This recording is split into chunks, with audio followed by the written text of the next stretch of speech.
Oi, eu já estava com saudade desse momento leitura, porque eu estava viajando ao trabalho e aí eu não tinha um espaço de privacidade para fazer essas gravações. E aí não estava lendo e eu mesma estava com saudade de ler, então cá estamos aqui. Talvez hoje seja mais rapidinho, mas é melhor começar do que fazer nada, né? Então, 3. E ainda mais que essa semana foi o Dia da Mulher, né? Eu queria tanto poder fazer bom uso dessa data de que lembra, né, a luta feminina, lendo esse livro, mas querer não é poder. Esse ainda não é o meu poder, querer. 3. Feminismo, uma política transformadora.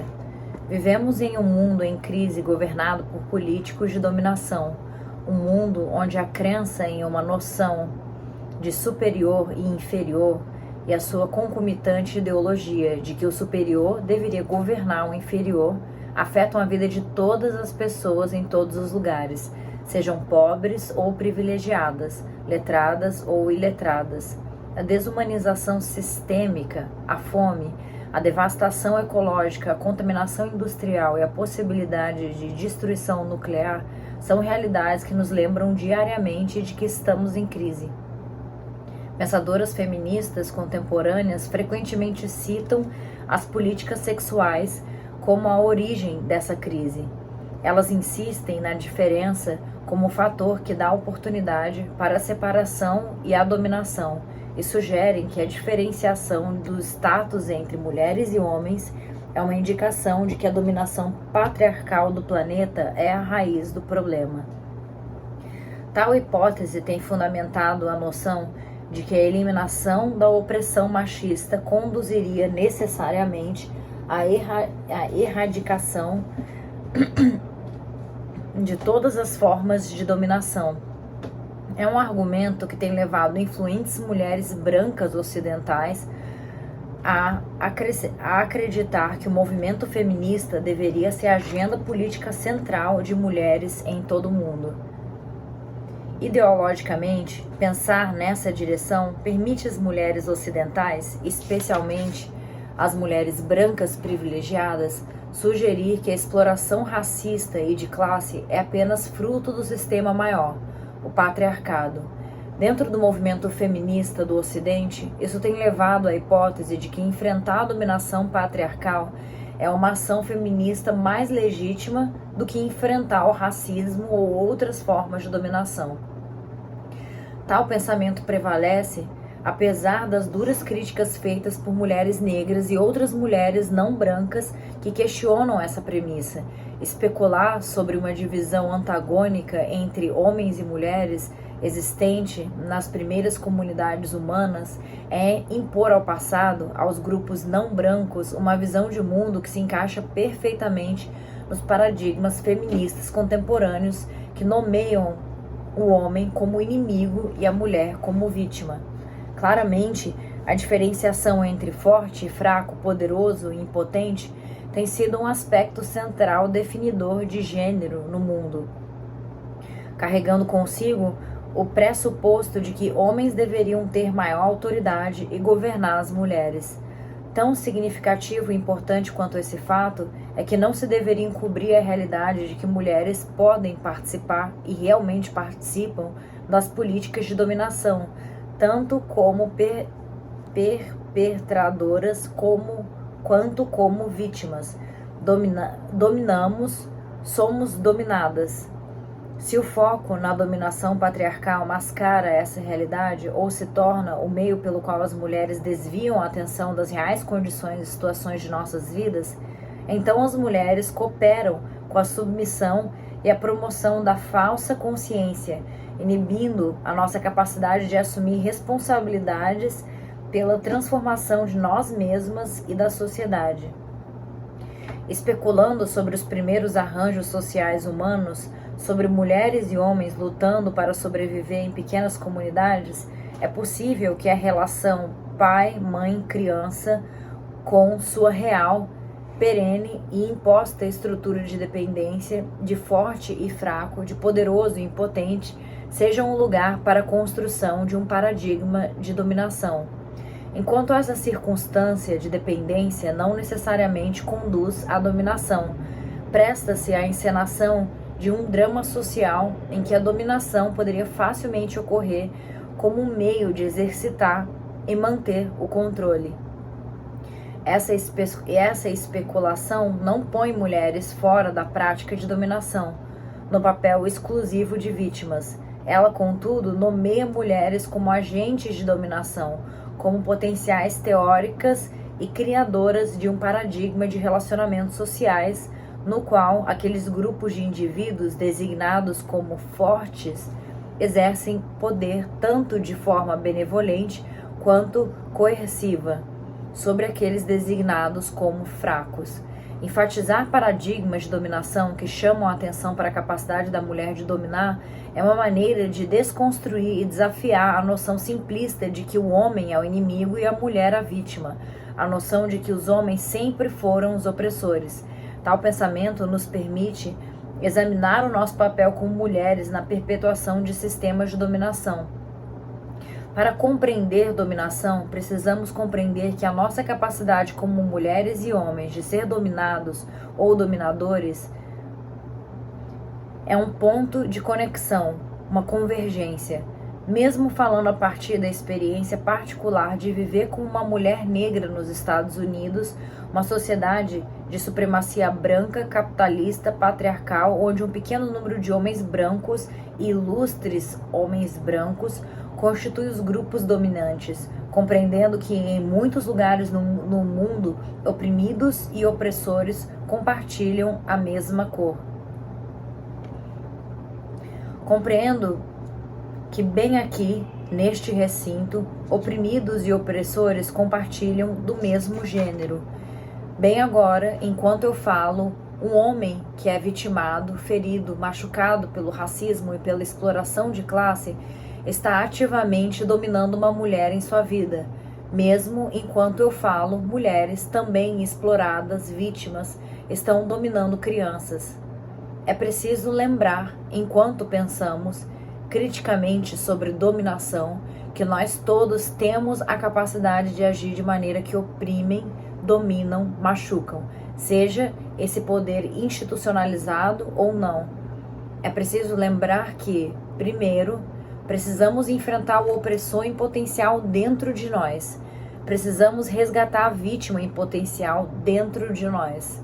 Caso contrário, não podemos ter esperança de liberdade, de ver o fim da dominação. Nossa.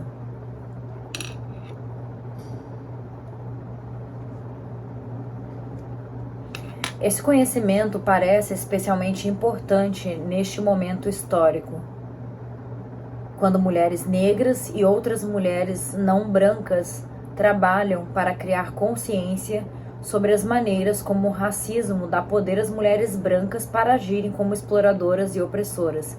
Cada vez mais, esse fato é considerado uma razão pela qual nós não deveríamos apoiar a luta feminista, muito embora o machismo e a opressão machista sejam um problema real em nossas vidas como mulheres negras. Ver, por exemplo, o livro Black Woman, Feminism, Black Liberation, Which Way? Mulheres Negras,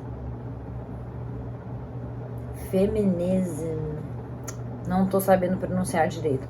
Mulheres Negras, Feminismo, Libertação Negra, Qual Caminho? De Vivian Gordon. É necessário que falemos continuamente sobre as convicções que configuram nossa contínua defesa da luta feminista. Ao chamar a atenção para o entrelaçamento de sistemas de opressão, sexo, raça e classe, mulheres negras e muitos outros grupos de mulheres reconhecem a diversidade e a complexidade da experiência de ser mulher, de nossa relação com o poder e a dominação. A intenção não é dissuadir as pessoas não brancas de se tornarem engajadas no movimento feminista. A luta feminista para acabar com a dominação patriarcal deveria ser de primeira importância para mulheres e homens em todo o mundo. Não porque seja a base de todas as outras estruturas opressivas, mas porque é a forma de dominação que estamos mais propensos a encontrar de modo permanente na vida cotidiana. Diferentemente de outras formas de dominação, o machismo molda e determina diretamente relações de poder em nossas vidas privadas, em espaços sociais familiares, no contexto mais íntimo, casa, e nas esferas íntimas de relações, família. Geralmente é dentro da família que testemunhamos a dominação coerciva e aprendemos a aceitá-la, seja a dominação de pai e mãe sobre criança, seja do homem sobre a mulher. Embora as relações familiares possam ser, e com mais frequência sejam, caracterizadas pela aceitação de uma política de dominação, elas são simultaneamente relações de cuidado e conexão.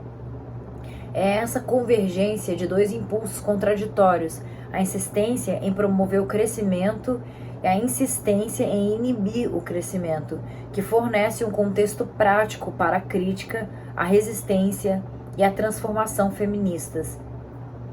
Crescendo numa casa de classe trabalhadora negra dominada por um pai, eu experimentei a autoridade coerciva de um adulto como uma ameaça mais imediata, mais propensa a causar dor imediata do que a opressão racista ou a exploração de classe.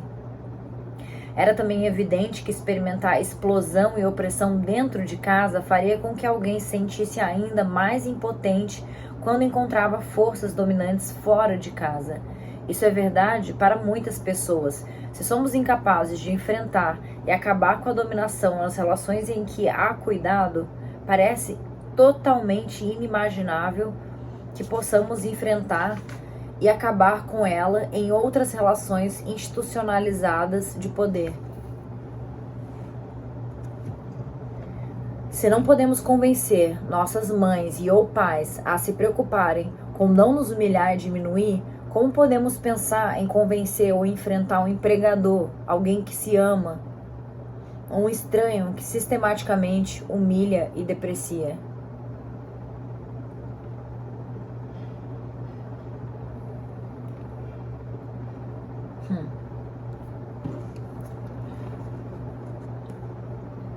O esforço feminista para acabar... Eu acho que isso é uma das coisas que, agora pensando aqui que a opressão começa em casa, eu acho que essa é uma das coisas que mantém a minha estima alta, porque eu acho que eu sempre recebi muito carinho na minha família, eu acho que eu sempre fui o filhote de coruja que, independente de estar legal, de não estar legal, nem sei agora o que na minha vida era legitimamente motivo de elogio ou não, mas como eu recebi tanto elogio, eu acho que isso me fez bem, porque fora de casa minha estima continua muito saudável. Claro que se ela só for bombardeada infinitamente, não for, e tipo assim, o elogio não for reposto por dentro, né, pelas pessoas amadas, você começa a duvidar de quem você é, mas tendo gente amada por perto pra botar ela em dia, ela volta a ficar ok. O esforço feminista para acabar com a dominação patriarcal deveria ser uma preocupação primária, precisamente porque insiste na erradicação da exploração e da opressão no contexto familiar e em todos os outros relacionamentos íntimos. É esse movimento político que mais radicalmente se dirige ao pessoal, mencionando a necessidade de transformação do eu, dos relacionamentos, para que possamos ser mais capazes de agir de um modo revolucionário, desafiando e enfrentando a dominação, transformando o mundo fora do eu, desafiando e enfrentando a dominação. Estrategicamente, o movimento feminista deveria ser um componente central de todas as lutas de libertação, pois desafia cada um de nós a modificar a nossa pessoa, o nosso comprometimento pessoal, seja como vítimas, perpetradores ou ambos, num sistema de dominação. O feminismo, como luta libertadora, deve exigir a parte de e como parte de uma luta maior para erradicar a dominação em todas as suas formas. Devemos compreender que a dominação patriarcal compartilhe uma base ideológica com o racismo e outras formas de opressão de grupos, que não há esperança de que seja erradicada enquanto esses sistemas permanecerem intactos. Esse conhecimento deveria diligentemente configurar a direção da teoria e da prática feministas. Infelizmente, o racismo e o elitismo de classe entre mulheres têm conduzido à repressão e à distorção dessa conexão. Portanto, é necessário agora que pensadoras feministas critiquem e revisem a teoria feminista e a direção do movimento feminista. Esse esforço de revisão é talvez mais evidente no reconhecimento amplo e constante de que o machismo, racismo e exploração de classe continuem sistemas interligados de dominação, de que sexo, raça e classe, e não somente sexo, determinam a natureza da identidade, do status e da circunstância de qualquer mulher, o grau em que ela será ou não dominada, o quanto ela terá ou não poder para dominar.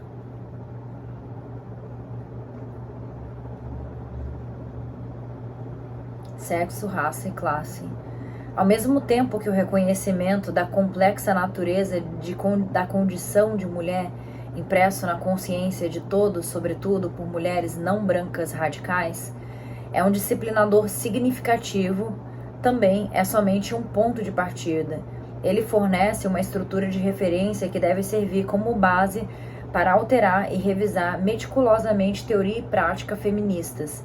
Ele nos desafia e nos chama a repensar os pressupostos comuns sobre a natureza do feminismo que tem tido o mais profundo impacto na grande maioria das mulheres, na consciência de massa e questiona radicalmente a noção de uma experiência feminina fundamentalmente comum que tem sido vista como um pré-requisito para a nossa união, para a unidade política. O reconhecimento da interconexão entre sexo, raça e classe enfatiza a diversidade da experiência, forçando uma redefinição dos termos para a unidade. Se mulheres não compartilham opressão comum, o que pode servir então como base para nos juntar? Diferentemente de muitas companheiras feministas, acredito que mulheres e homens devem compartilhar uma compreensão comum, um conhecimento básico sobre o que é feminismo, se for para o feminismo algum dia se tornar um poderoso movimento político de massa. No livro Feminist Theory, From Margin to Center, sugeri que definir feminismo amplamente como um movimento para acabar com o machismo e a opressão sexista nos permitiria ter um objetivo político comum. Teríamos então uma base sobre a qual construir a solidariedade. Definições múltiplas e contraditórias de feminismo criam confusão e enfraquecem o esforço para construir um movimento feminista que inclua todo o mundo. Compartilhar um objetivo em comum não implica que mulheres e homens não tenham perspectivas radicalmente divergentes de como esse objetivo poderá ser alcançado. Cada indivíduo começa o processo de engajamento na luta feminista em um nível único de consciência. Diferenças reais de experiência, perspectiva e conhecimento fazem do desenvolvimento de estratégias variadas de participação e transformação uma agenda necessária. Mulheres engajadas em revisar radicalmente os pilares centrais do pensamento feminista devem sempre enfatizar a importância do sexo, da raça e da classe como fatores que juntos determinam a construção social da feminilidade, visto que está profundamente enraizado na consciência de muitas mulheres ativas no movimento feminista que o gênero é o único fator determinante. Entretanto, o trabalho de educar para uma consciência crítica, geralmente chamada de conscientização, não acaba aí. Muito da conscientização feminista no passado buscou identificar as maneiras particulares pelas quais os homens oprimem e exploram as mulheres. Usar o paradigma de sexo, raça e classe significa que o foco não começa com os homens e o que eles fazem às mulheres, mas ao contrário, começa com as mulheres trabalhando para identificar tanto individual quanto coletivamente o caráter específico de nossa identidade social. Imagine um grupo de mulheres de diversas origens se juntando para falar sobre feminismo. Primeiro, elas se concentram em resolver sua condição em termos de sexo, raça e classe, usando isso como ponto de vista a partir do qual começam a discutir o patriarcado ou suas relações particulares com homens individualmente. Dentro da antiga estrutura de referência, uma discussão poderia constituir somente de conversas sobre as experiências delas como vítimas em relação aos homens opressores. Duas mulheres, uma pobre, outra bem rica, poderiam descrever o processo pelo qual têm sofrido abuso físico de parceiros e encontrar certas convergências que poderiam servir como base para a criação de laços. Porém, se essas mesmas mulheres se envolvessem numa discussão sobre classe, não só divergiriam no que diz respeito à construção social e expressão de feminilidade, mas também as suas ideias sobre como confrontar e mudar a sua condição de abuso. Ampliar a discussão, incluindo uma análise de raça e classe, poderia expor muitas outras diferenças, mesmo que emergissem convergências. Claramente, o processo de criar laços é mais complexo, porém essa ampla discussão propiciaria a troca de perspectivas e estratégias para a mudança que, mais do que diminuir, enriqueceriam nossa compreensão sobre gênero. Enquanto feministas têm cada vez mais concordado com a ideia de diversidade da boca para fora, não temos desenvolvido estratégias de comunicação e inclusão que permitam uma implementação bem-sucedida desta visão feminista. Pequenos grupos não são mais o lugar central para a conscientização feminina. Grande parte da educação feminista para a consciência crítica acontece nas aulas de estudo sobre mulheres ou em congressos sobre gênero. Livros são uma fonte primária de educação, o que significa que a massa de pessoas que ainda não leem não consegue acessá-la. A separação entre as formas como os movimentos de base compartilham um pensamento feminista ao redor de mesas de cozinha e as esferas onde grande parte do pensamento é gerado, a academia, enfraquece o movimento feminista. O pensamento feminista avançaria se o novo pensamento feminista pudesse ser compartilhado no contexto de pequenos grupos, integrando a análise crítica com a discussão de experiências pessoais. Seria útil promover mais uma vez o cenário do pequeno grupo como uma arena de educação para a consciência crítica. Assim, mulheres e homens poderiam se juntar em bairros e comunidades para discutir questões feministas.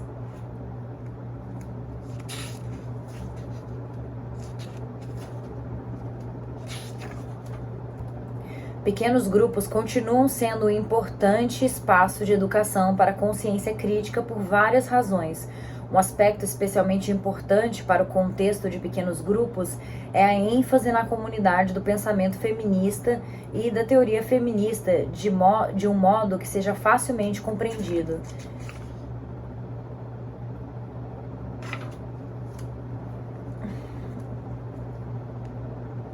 Em pequenos grupos, os indivíduos não precisam ser igualmente letrados ou totalmente letrados, pois a informação é primeiro compartilhada por meio da conversa, em diálogo, que é necessariamente uma expressão libertadora.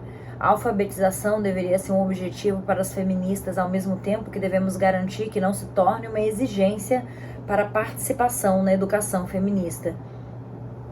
Reformar pequenos grupos subverteria a apropriação do pensamento feminista por um grupo seleto de mulheres e homens acadêmicos, geralmente brancos com origem em classes privilegiadas.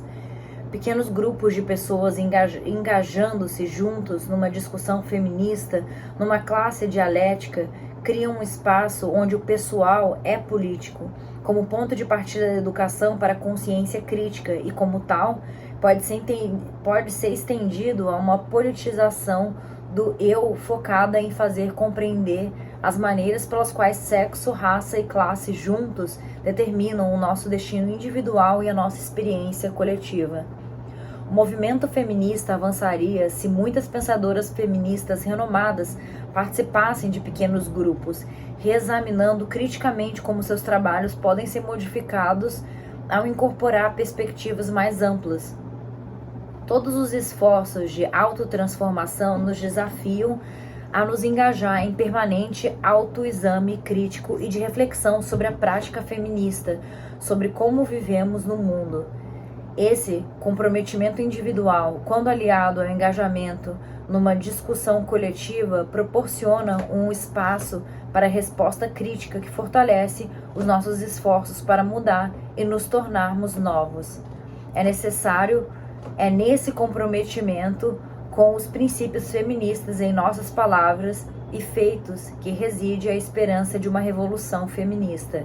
É trabalhando coletivamente para confrontar a diferença e para expandir a nossa consciência sobre sexo, raça e classe como sistemas interligados de dominação, sobre os modos pelos quais reforçamos e perpetuamos essas estruturas, que aprendemos o verdadeiro significado da solidariedade. Esse é o trabalho que deve ser a base do movimento feminista. Sem isso, não podemos efetivamente enfrentar a dominação patriarcal. Sem isso, permanecemos indiferentes e alienados uns dos outros. O modo do enfrentamento doloroso leva mulheres e homens ativos no movimento feminista a evitar encontros críticos rigorosos. Porém, se não podemos nos engajar dialeticamente de uma maneira comprometida, rigorosa, humanizada, não podemos ter esperança de mudar o mundo. A verdadeira politização, alcançando consciência crítica, é um processo difícil de tentativa, que demanda desistir de determinadas maneiras de pensar e ser. Mudar os nossos paradigmas, nos abrirmos para o desconhecido, o não familiar. Ao passar por esse processo, aprendemos o que significa lutar, e nesse esforço experimentamos a dignidade e a integridade de ser, que vem com a transformação revolucionária. Se não transformarmos a nossa consciência, não podemos mudar as nossas ações ou demandar que os outros mudem. Bom, tenho que terminar. Bissu.